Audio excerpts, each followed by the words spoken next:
Hello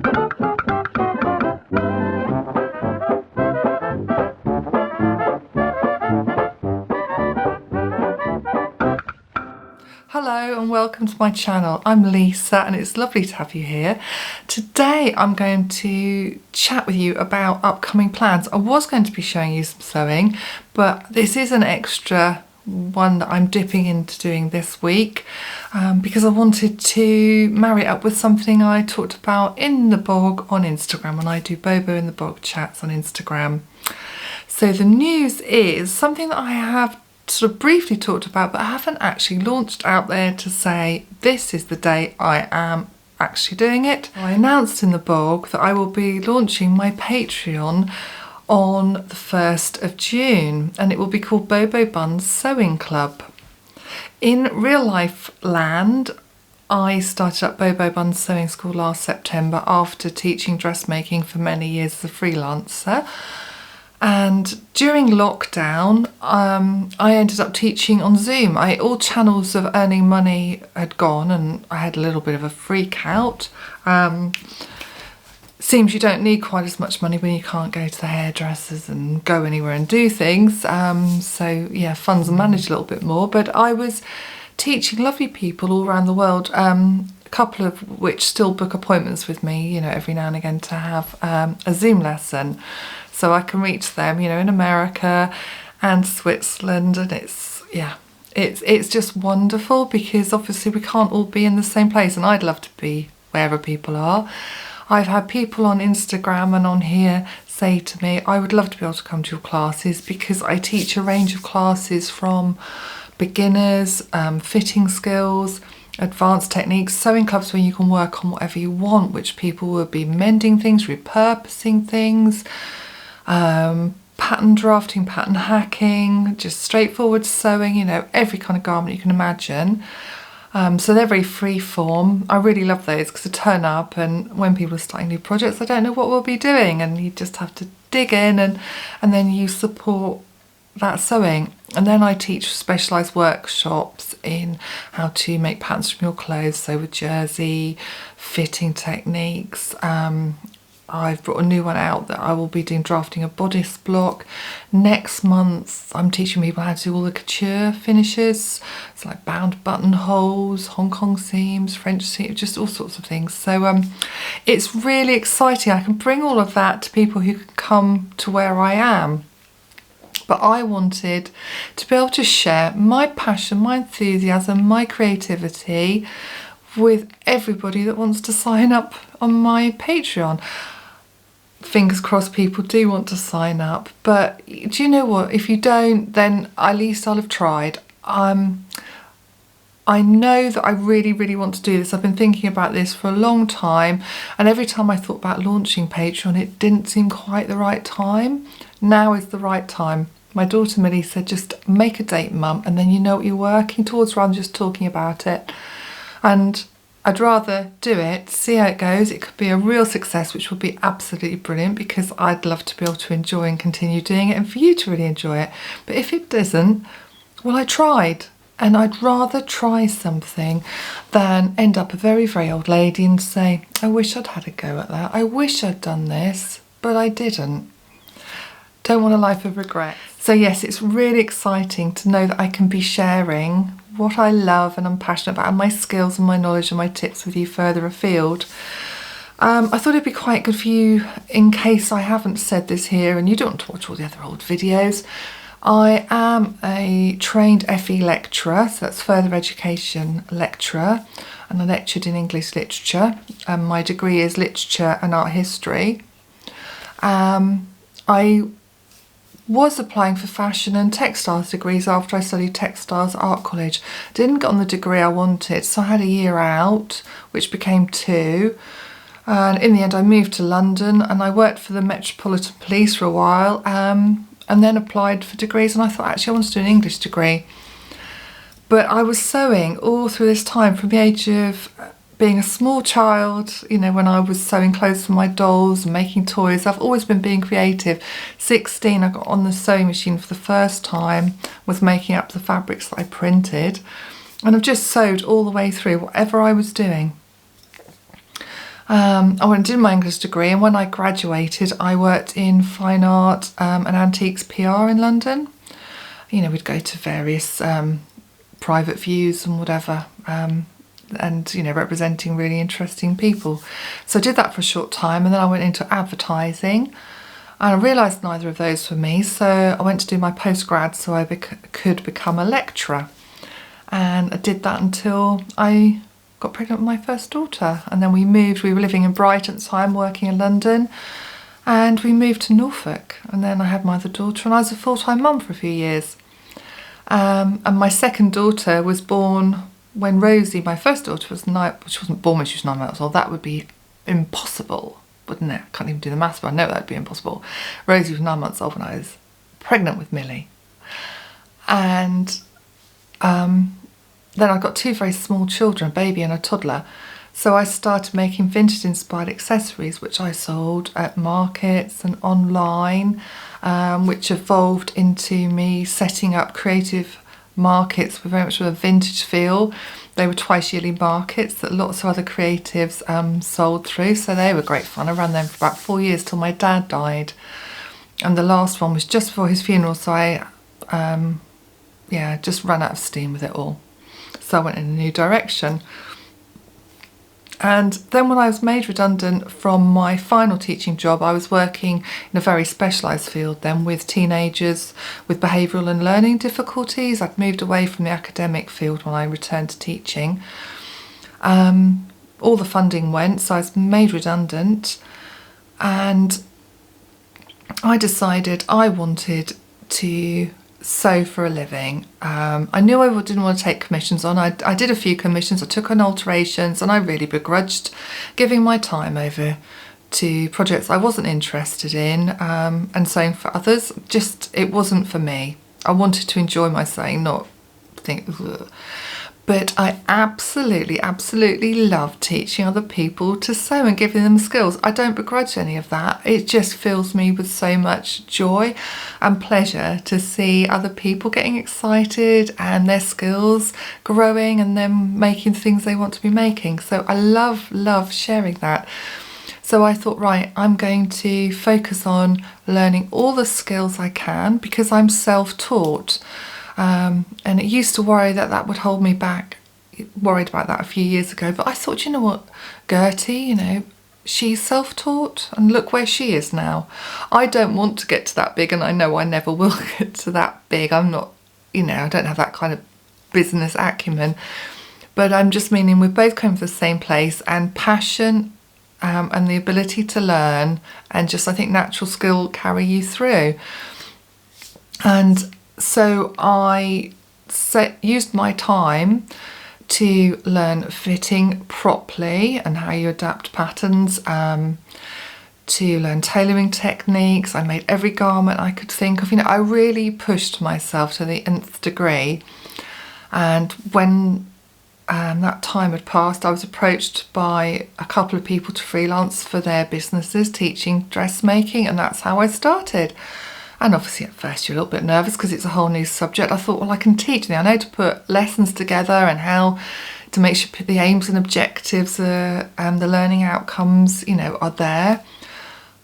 But, a whole new subject. And I remember my first fitting class, the guy who's a friend of mine who owned the place, and he's a tailor. He was just going before my ladies came in, and he said, good luck, rather you than me trying to work out how to get everything to fit all the women. And my heart sunk. I thought, oh God, can I do this? Well, yes, I can.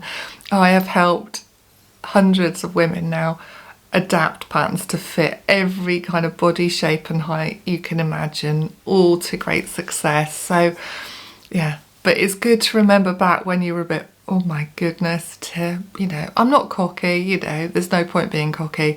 I feel a bit anxious and nervous about hosting Patreon because I want it to be great for you. I don't want you to feel you're not getting value for what you're doing. And it's also that once you've committed to something, you've got to deliver. But nerves are a good thing. I'm not a nervous person by nature, but, launching a new thing, it's normal. So that's kind of my background with it all. And the other two things along the way, just before lockdown, it was 2018 when the Great British Sewing Bee came back. I applied to go on that because I was not classed as what was known as a professional sewer now. Now I have my own sewing school. I am a professional sewer, but then I was classed as an amateur and I applied for it and I got a phone call interview. I can't believe it. And that was 40 minutes. And didn't know if I'd hear from them again. They said they were going through thousands of people, you know, they'd whittled them down to those phone calls. And then they phoned the next week and said, could you come to London for an audition? And I'd take garments and, you know, they looked at those garments and they did some filming on me, all sorts of things, blah, blah, blah. And then they called me back for another one, which was a filmed audition under like the Sewing Bee conditions. And it just went on like that. It was about 3 months of various stages. And I kept getting through each stage and I was getting really excited because I knew I wanted to launch in this whole new career. I thought, one, it'd be really fun to be on the Sewing Bee and meeting all these people, being in that environment and with professionals in the industry too. And I would reach people would know, you know, I'd have my moment in the spotlight, my moment of fame, but sadly it wasn't to be. I can say that quite well now. I really felt bitter about it at the time because the week before filming started I got down to the last 12 people, and they now have 12 on the show, but then they had 10. I think it was the following year they had 12. My year it was 10 people and it wasn't to be. Yeah, so I was like very sulky about that because it was like dangling that carrot that close to my nose and then whoosh, it was whipped away. But hey ho, that's life, that's how it is. And we also literally moved house a week before the filming and my eldest was going to turn 18, so maybe it was the universe just saying you've got a lot of other stuff going on.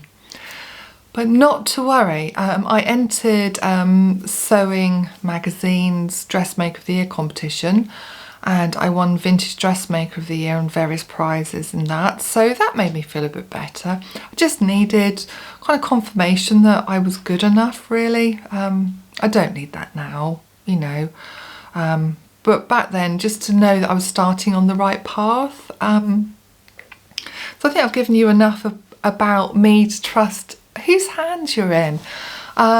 So what I will be doing on the Patreon, I will have 3 tiers starting from a £5.50 up to a £12.50 tier, middle one being £8.50, and I think you pay a tiny bit on the top, like VAT or something.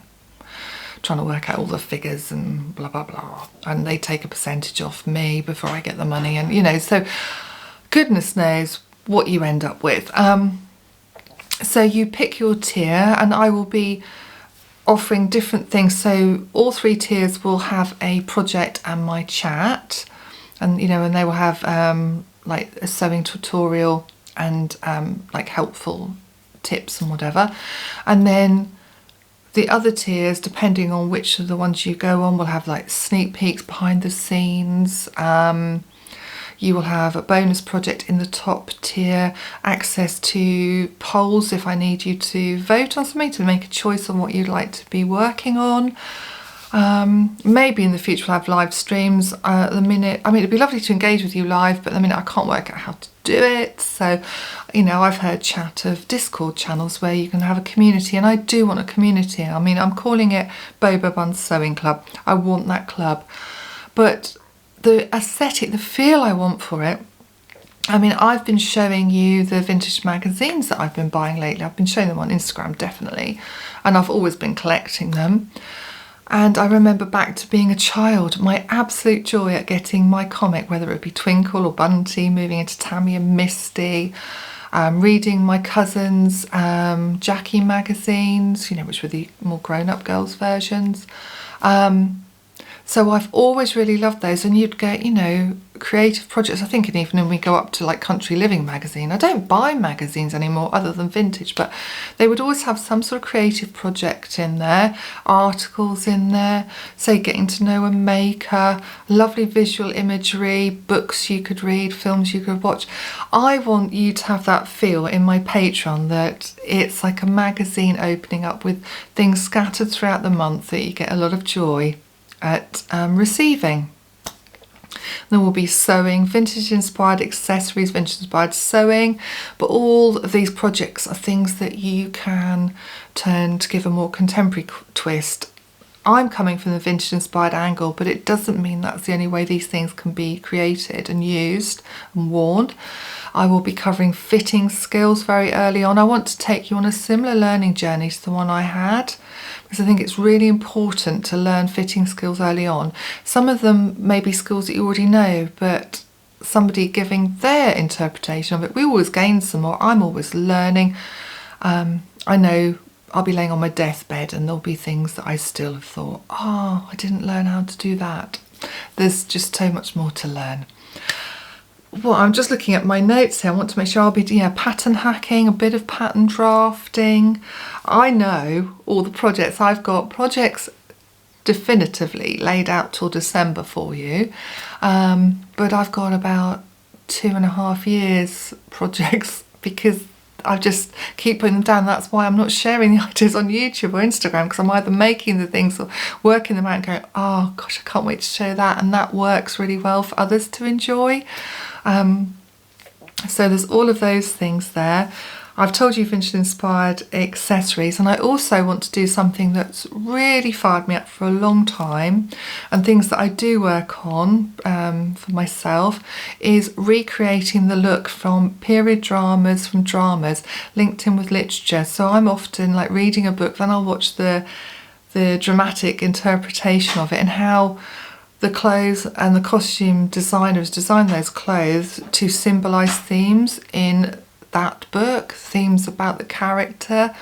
They're the sort of things I really want to talk to you about. So recreating maybe the look of a character or someone from a film that we can then watch, and then I can chat about. So bringing back the old literary lecturer in me, fashion history, just everything that inspires. So it's a lot to get your teeth into. So yeah, I am very, very excited. I'll be opening up my Patreon page in the middle of next month in May, so people can start to have a little look at things before I launch on June the 1st. But at the moment, I'm beavering away behind the curtain, getting all the bits and bobs ready. Yeah. I was just suddenly thinking, am I nervous? Yeah, I am a little bit nervous, but it will be grand. I can't wait to share it all with you. So thank you for joining me today and listening to me tell you all about this.